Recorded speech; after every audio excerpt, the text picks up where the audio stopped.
We've looked at capacitors and inductors, and at DC steady state, we know we can analyse circuits with capacitors and inductors in them. Capacitors as open circuits, inductors as short circuits. So it's back to analysing resistive circuits at DC steady state. What happens now if we have a circuit with a capacitor in it and resistors and so on, and we change the circuit, we flick a switch? As soon as we've done that, it's not in steady state anymore. Something's going to change until it gets to the next steady state.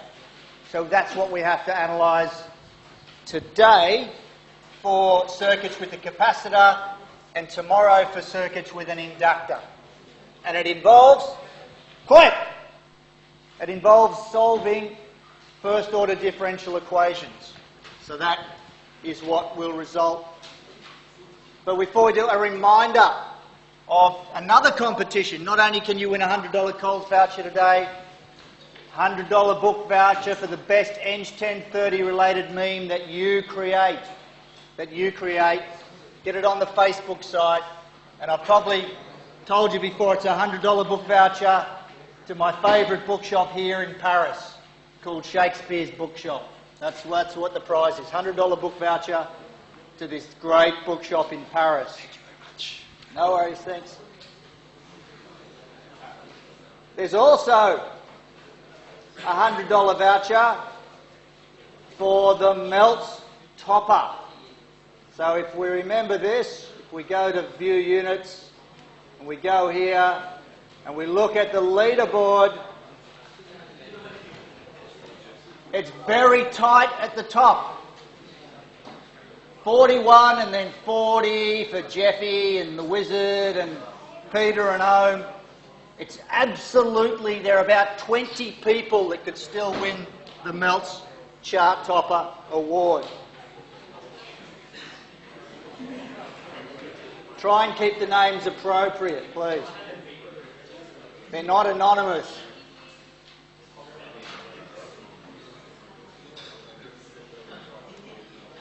Also, why did I play that song? Well, look here, songs to play within Melts. You can ask me questions. Excuse me, could we please play Electric Feel by ENG1030? And so I did. Play it again. Why? Did you miss it? Yeah. It took a long time to get here today. Well done for turning up. Okay, so lots of vouchers for these. And there was an example from the previous year. Not one that won. This one didn't win, all right? I know that because it wasn't very good, because it was my very first attempt at creating a meme. And let's face it, I don't really get it. So that's all you have to beat. All right, the first Melts question is up. Here's a circuit.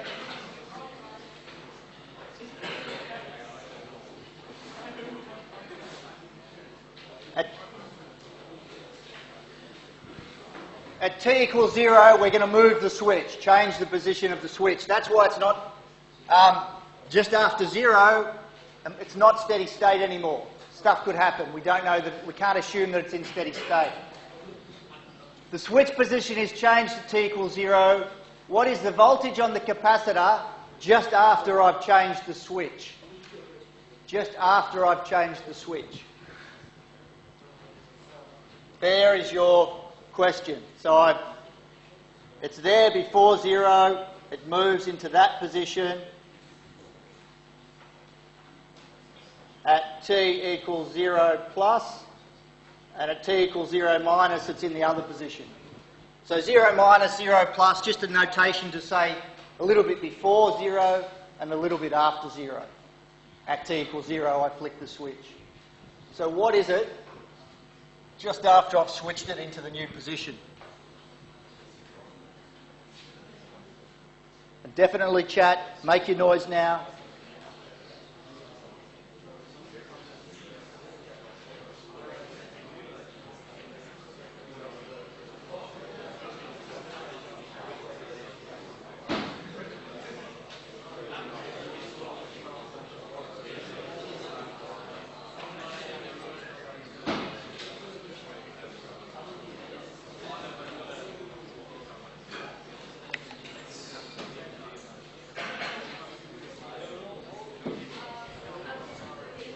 Play with the possibilities for those not using the system.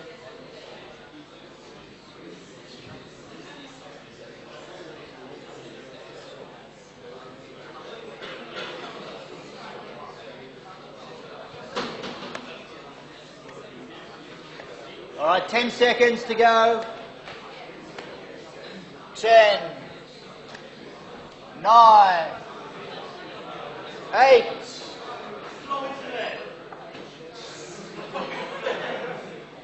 Is it slow for everyone or just for you? I am curious because, yeah, sometimes the speed seems to be an issue, but maybe not for everyone. All done? 7. Good delaying tactics. 8, 6. Sorry, down up. 4, 6, 4, 3, 2.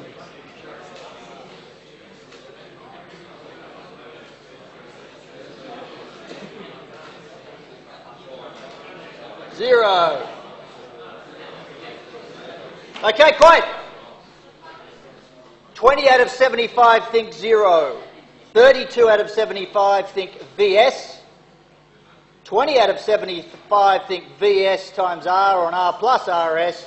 3 out of 75 say it would be unknown or it's unknown to them. Okay, you need to know something. If you want to know what happens, what the voltage on a capacitor is just after something happens, well, it turns out that you calculate the voltage on the capacitor just before that thing happens. And they will be the same thing. Why is that? Why is there voltage on a capacitor? Because there's charge on plates. So you can instantly change something, but that charge is still there. It can't instantly disappear. The voltage on a capacitor can't jump. It's continuous. If I trace the voltage on a capacitor over time, it can't spike, all of a sudden change. Because to do that, I equals C times the rate of change of voltage. It's going to require a huge voltage to do that. Oh, sorry, a huge current. Because the rate of change of voltage would have to be enormous, therefore the current would have to be enormous. It makes sense, you've got to get rid of charge. You can't do that instantaneously, it takes time. So, the voltage on a capacitor can't change, can't jump. So therefore you want to know at VC0 plus, you analyse the circuit VC0 at T equals 0 minus, before I change the switch. So I analyse this circuit here at steady state, because assume it's been like that for a long time before T equals 0. At steady state, how much current is flowing around that loop? None. The capacitor is an open circuit. It's been sitting there, steady state. Open circuit capacitor, no current flowing. Therefore, how much voltage is dropped across the resistor? RS, none. So VS, the voltage VS, must be sitting across the plates of the capacitor. Do Kirchhoff's voltage law around that loop, recognising that the current flowing I equals 0.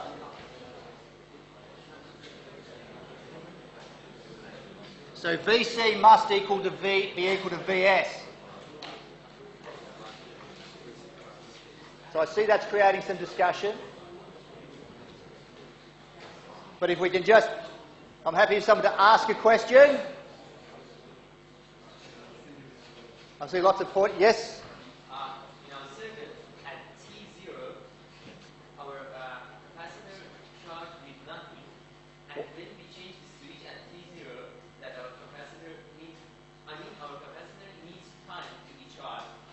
Yeah, it's had from minus infinity. Yeah. Assume it's been before 0. The thing in the circle there, the red circle, that's what the circuit looks like. And it's been there for a long time like that. So if you analyse that circuit, there's no current flow. So there's a voltage VS on the capacitor. Yep, it's sitting there. Charge is sitting there. It's built up over time. It's been there for a long time. There can't be any current flow at steady state. So therefore, there's charge on the capacitor charged up with voltage VS. Now to change something, well, it's still sitting there at VS. Can't jump. The charge is still there. So it's VS just afterwards. So VC 0 minus will equal VS. Therefore, VC 0 plus must equal VC 0 minus equals VS. Is there another question? I see lots of people pointing at the screen. I haven't got anything to give away for a question. Some miso soup, I noticed here. It's spinach and mushroom. No?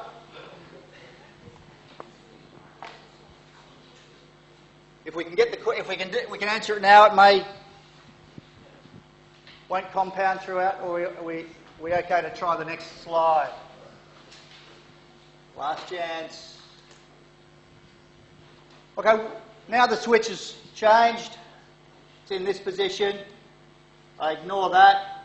That's open circuited, ignored. I've got a capacitor and a resistor in series. At infinity, what now is the voltage on the capacitor? It's 0. VC infinity will equal 0 volts. There's a resistance there, so the charge can start, current will flow now. Current will flow instantaneously. The charge will, if you like, the capacitor will discharge through the resistor. Because we said, you told me that the initial voltage here was Vs. So there's I'm sitting here, I start with a voltage Vs across the resistor, so current's going to flow. If I put a voltage, the capacitor is holding a voltage Vs across the resistor. By Ohm's law, current's going to flow. Where's it come from? Well, the charge that's stored on the capacitor. Current will flow, but what happens as current starts to flow? What happens to Vs? Well, you're taking charge off the plate, plus Q to minus Q, current starts flowing, therefore the charge on the plates decreases, the voltage decreases, the current drops, therefore the voltage drops. That's what happens. So you're gradually going to drop down to 0. Starts at Vs, it's going to finish at 0. But the question is, that's fine, here's time, here's the voltage on the capacitor, you've said it starts at Vs, I know it finishes at 0, but what is this? What function of time is it? How does it decay to 0? Yep. Would it be an exponential decay? It turns out that it will be. Absolutely. So it turns out it's going to be an exponential decay. Why? It turns out that we solve a first order differential equation and the solution is an exponential. So that's jumping ahead, but that's what we've got to work out today. What is the shape of that curve? Turns out it will be a negative exponential. So that's how it decays. In solving these things, you typically just have to work out where's it start, the initial value, where's it finish, and how fast it's going to get there. And that's controlled by something called a time constant. But once you've worked out the time constant, the initial and the final value, you can write down the solution because you know it's exponential. But that's really what we do today. So circuits with a single storage element can be described with first order differential equations. We'll see that in a minute. You can have a resistors and a single capacitor or a bunch of stuff and a single inductor. We're only looking at circuits with one capacitor or one inductor at the moment. Because of the storage elements, a circuit's response to a changing input will first go through a transition period before settling down to steady state values. That's the transition period. How does it go from one steady state value to the other one? The time constant tells us how fast it will respond to changes. And you might say, what about circuits with a capacitor and an inductor in it, or multiple capacitors, etc.? Well, you certainly don't have to worry about those in this subject, but essentially the more capacitors or inductors you have, the higher order the differential equation that you have to solve. So if you have a capacitor and an inductor, you get a second order differential equation. It has dig2 plus a derivative plus a thing, a second derivative plus a first derivative, etc. You have 10 elements, you have a 10th order differential equation to solve. We're only going to do things with one element, so we only have to solve first order differential equations. The circuit we just looked at is a simple representation of a camera flash.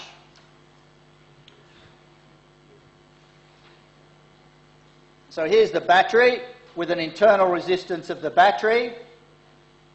Here's the flash bulb, some resistance R. It's the thing that creates all the light. We've got to pump current through it and it'll give us the bright light. It's like model it as a resistance.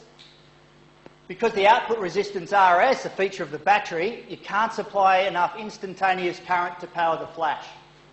Not enough. So what you do is you charge a capacitor. There's the capacitor there, sitting in the middle there. You sit there and that's your charging cycle. What are you doing when you're waiting for it to charge? You're charging a capacitor. Then when you go bang, the capacitor can quickly discharge through the bulb, through the resistance. So you get a cycle like this, where there's a charge time, then when you take the photo, there's a quick dumping of the charge that's stored on the capacitor through the resistor or through the bulb. Okay? So the discharge time can be very fast, but it's not instantaneous. It turns out that both the charging and discharging look like negative exponentials. Let's see how we get a differential equation. How do you solve this simple circuit when the switch is in that position? Well, we don't have much except Kirchhoff's laws. Let's up at the top here, call the current there IC and call the current there IR. At node A, I'm going to do Kirchhoff's current law. What does Kirchhoff's current law tell me at node A? IC plus IR equals 0. You might say, what? You know, it's a pretty meaningless KCL in some sense. IC equals minus IR. So what? What is IC? In terms of VCT, how do I write the current through the capacitor? C times dV by dt. IC is C times dV by dt. I'm going to be a bit lazy and just call that voltage V, not V subscript C. That was like the Ohm's law for the capacitor. I equals C times dV by dt. What is the current through the resistor in terms of that same voltage V? V on R, VC on R. So ignoring the C, it's V on R equals 0. I have a first order differential equation that tells me the voltage on the capacitor. It is as simple as that. You just use Kirchhoff's laws and the relationship between V and I for capacitors and resistors.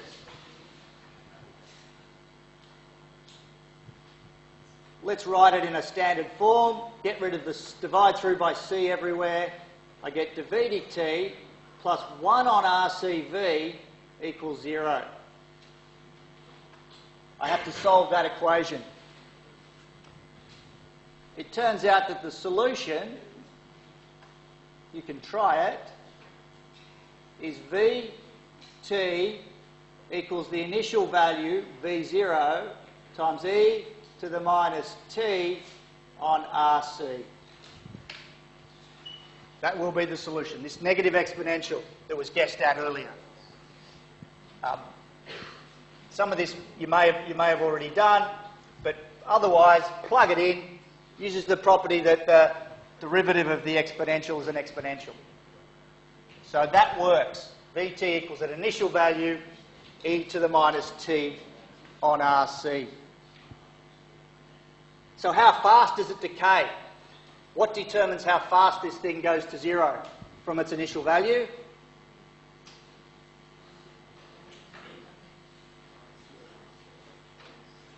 RC. If RC is big, it takes a long time. If RC is small, it happens quickly.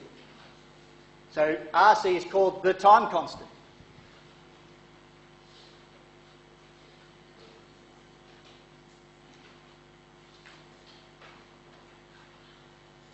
that, if you like, gives us the reference for time, for how fast things happen. R times C. Big capacitors or big resistors mean that it takes a long time to discharge. If either of them is very small, it'll happen quickly. It makes sense. If the resistance is very small, you're discharging through a short circuit. Lots of current will flow, so you discharge quickly.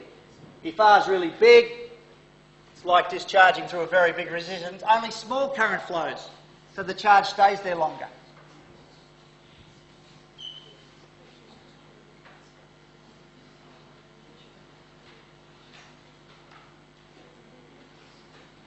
So that is what we have just done.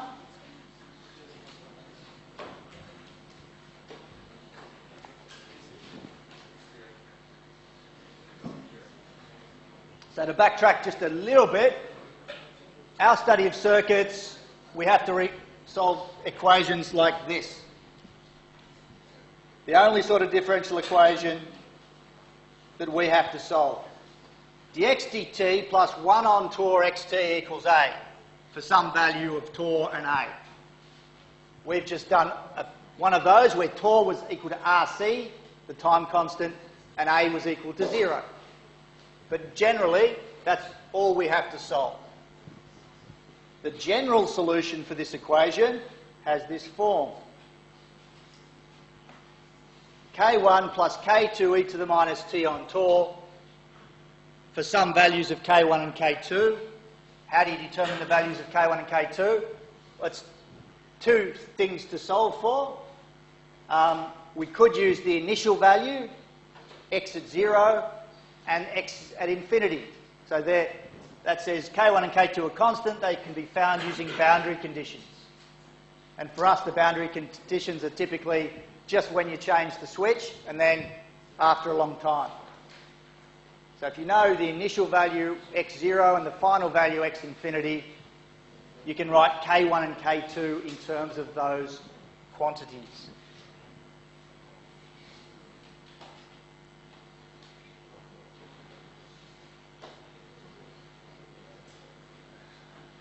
There you go. There are differential equations as opposed to differential equations. All right, the next melts question. I want you to find K1 and K2 in terms of x0 and x infinity, but I think I've written V0 and V infinity on the melts. So bear with me for 1 second.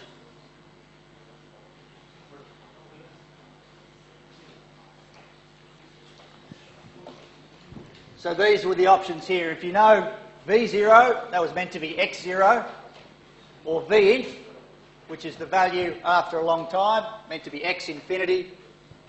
How can you write K1 and K2?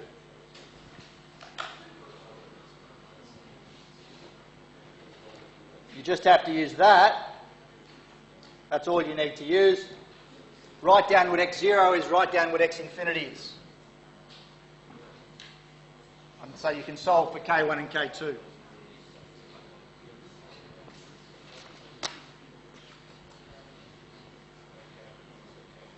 Feel free to make noise now.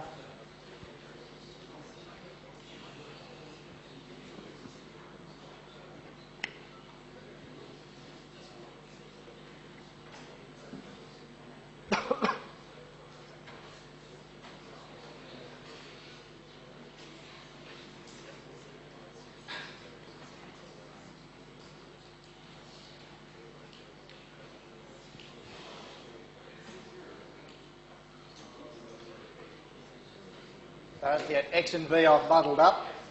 Should have all been x on melt.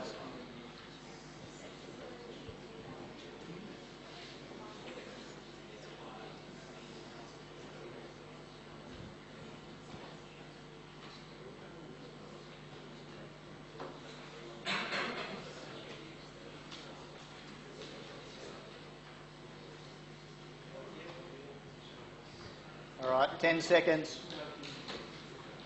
10, 9, 8, 7, 6, 5, 4, 3, 2, 1, 0.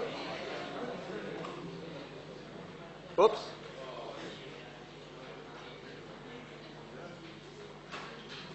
So 9 people put A, 18 people put B, 45 people put C, and 1 person put D. Only 1 honest person in the room. Very good. X0, I put in 0 here. That is K1 plus K2. X infinity, that term would disappear, and I'd be left with K1.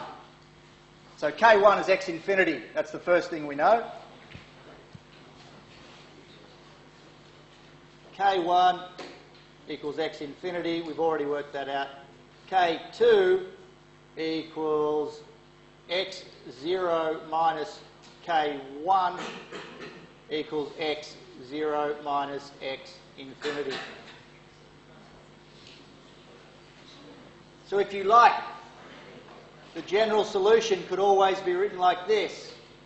Xt equals X infinity plus X0 minus X infinity e to the minus t on tau.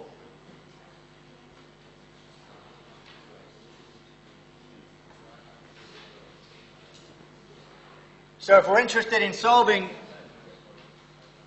resistor capacitor circuits, that's why I said before, all we need to know is X infinity, X0, and the time constant tau, which is equal to R times C.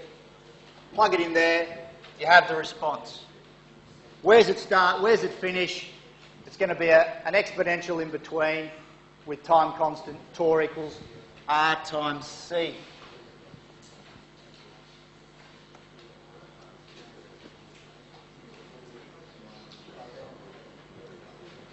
Okay, so quiet please. So if xt equals k1 plus k2 e to the minus t on tau, k1 is often referred to as the steady state solution because it's what it ends up at. K1's the final value. X infinity.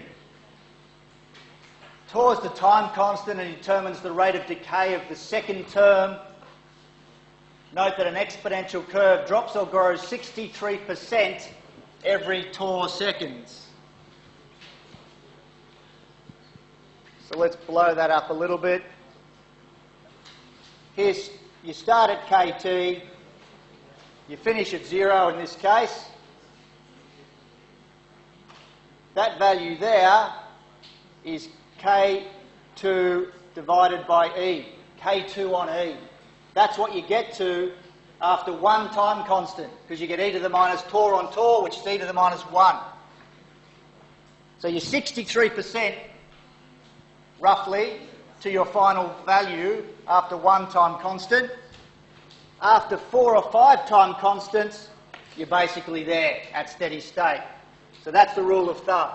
4 or 5 time constants, you can assume you're at steady state, because e to the minus 5 is a small number.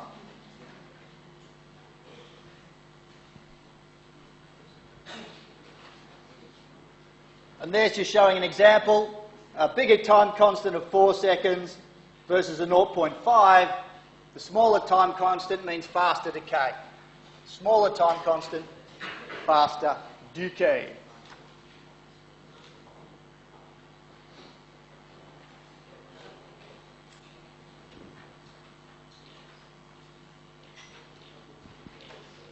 So this one's a little different now.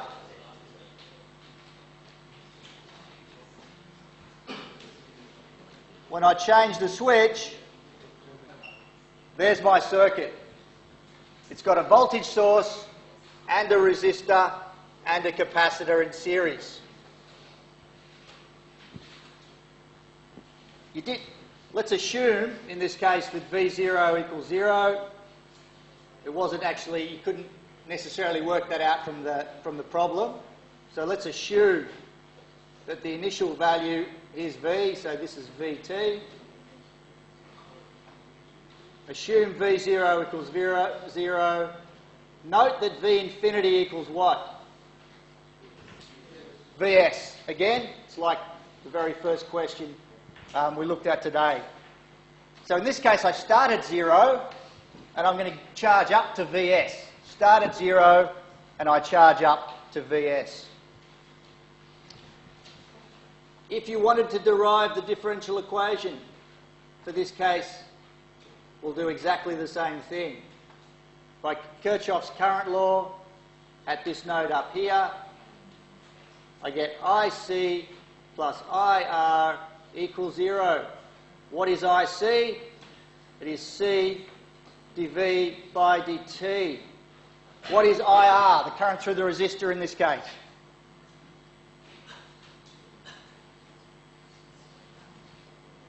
This is at Vs, this is at V. Just like your nodal analysis,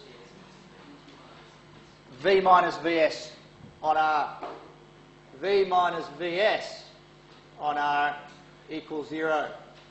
So what's the differential equation? Well, it's dV dt plus 1 on RCV equals Vs on RC. So the only difference to last time is that instead of being equal to 0, it equals Vs on Rs because of the presence of that voltage source Vs. What's the time constant? I read it off there. It didn't change. The time constant was still Rc. The presence of a voltage source, it's like a zero resistance, it doesn't matter. So torr equals Rc, the same as before.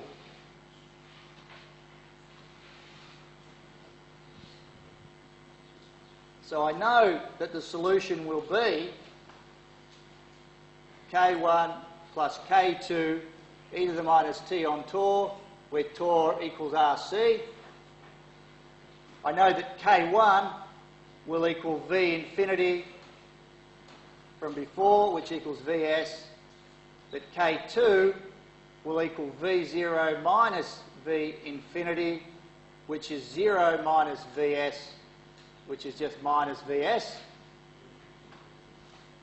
So therefore Vt will be equal to Vs minus Vs e to the minus t on Rc for t greater than 0. So a different form. It doesn't just start somewhere and decay to 0. It in fact starts at 0 and increases up to Vs. So see what you've got to do? All you have to do, work out initial condition, final condition, and what's the time constant.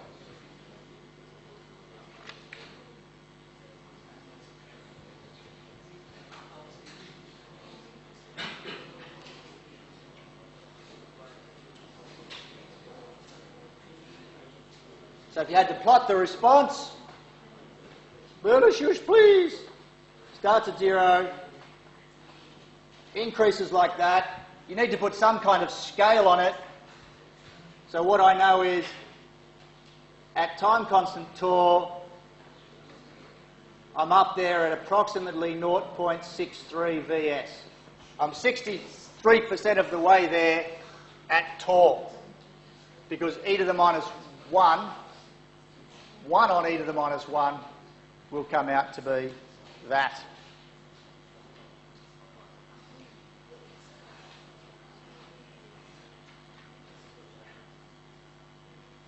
So that, and that is what we've just done. So you can read through that in font that you can actually read.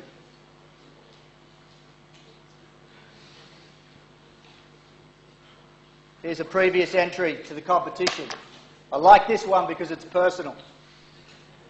Hey Jamie, could you hold this for a sec? Sure, anything for my good buddy Jonathan.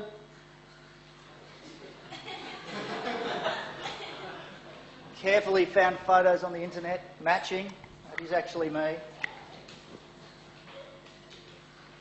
Why, Jonathan, why?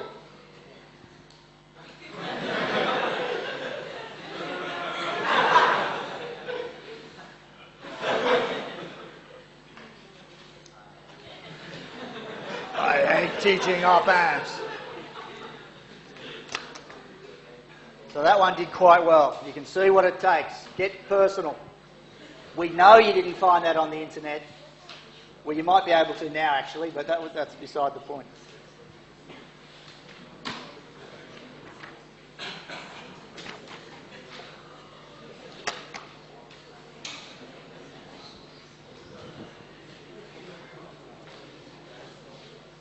Okay, last problem to solve for today.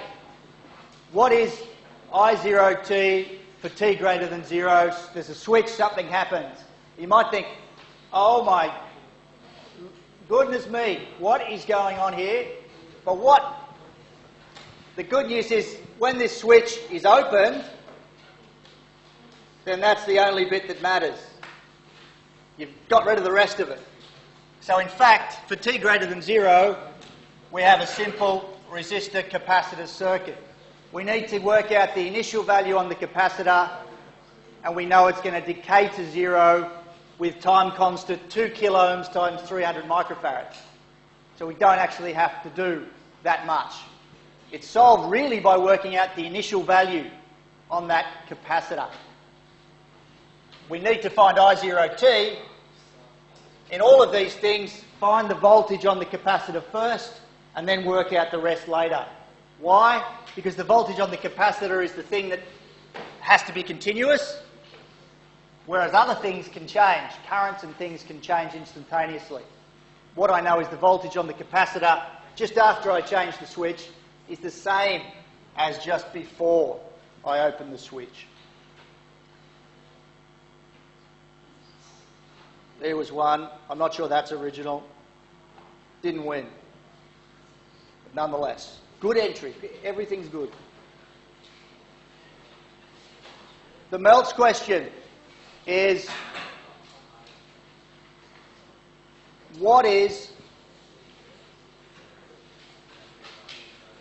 it actually? Melts is, you had to find the initial voltage on that capacitor. V0 plus. So what is V0 plus in this circuit?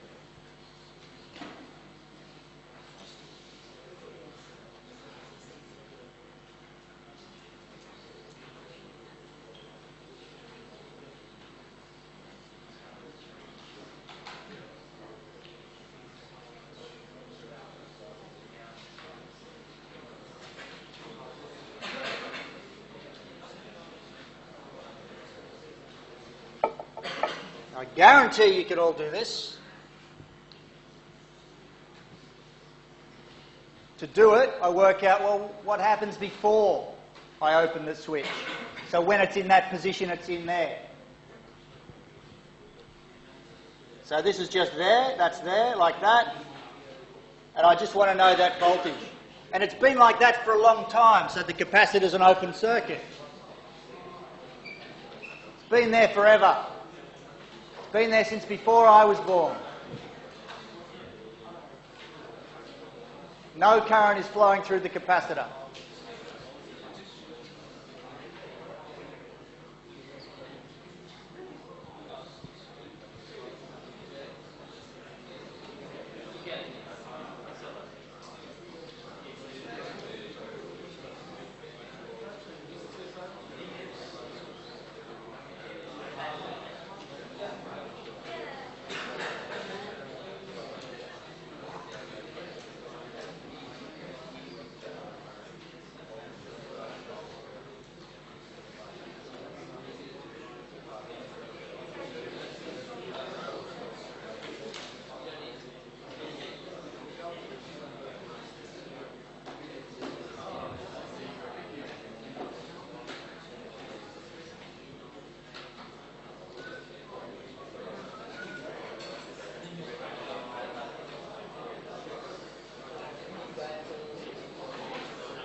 So see if does that change it? That'd be the steps that I'd take.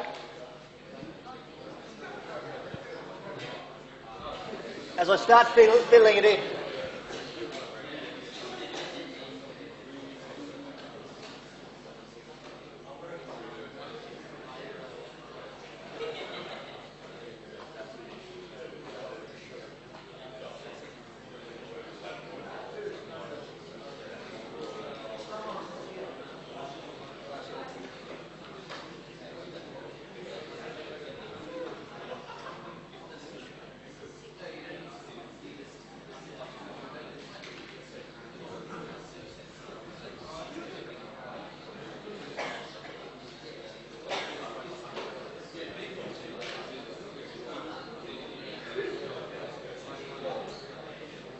Ten, 9, 8, 7, 6, 5, 4, 3, 2, 1. We have liftoff. Okay. What? 37 out of 67 say A, 48 on 9 volts. 11 say 8 volts, 17 say 24 on 9 volts, 2 say 0 volts. So let's have a look. Here's the circuit we analysed. The capacitor is an open circuit, so it's irrelevant. I have 4 milliamp current that has two paths to choose from. It can go through there or there. It's a current divider.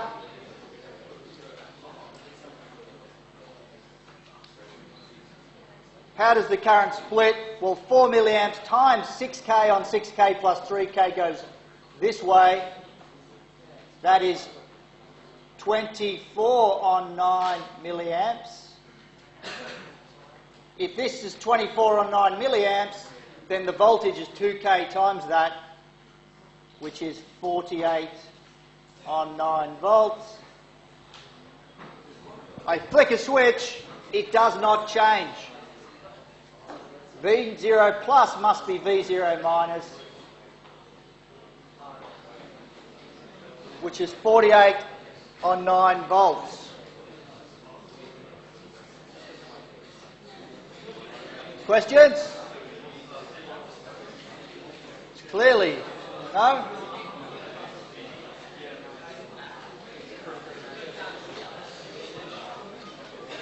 Okay, push, shush.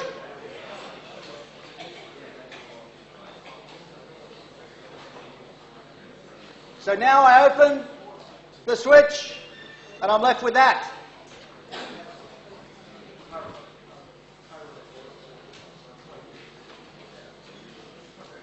We know that V0, I don't really need plus or minus because they're both the same, so it's equal to V0 was 48 on 9 volts. V infinity is what? What's V infinity? What is it? What is it? Oh no, you meant to get louder, not softer. 0 volts. I start at 48 on 9, I end up on 0. The time constant tau is R times C, which is 2 by 10 to the 3 by 300 by 10 to the minus 6, which equals 0.6 seconds. There's my time constant.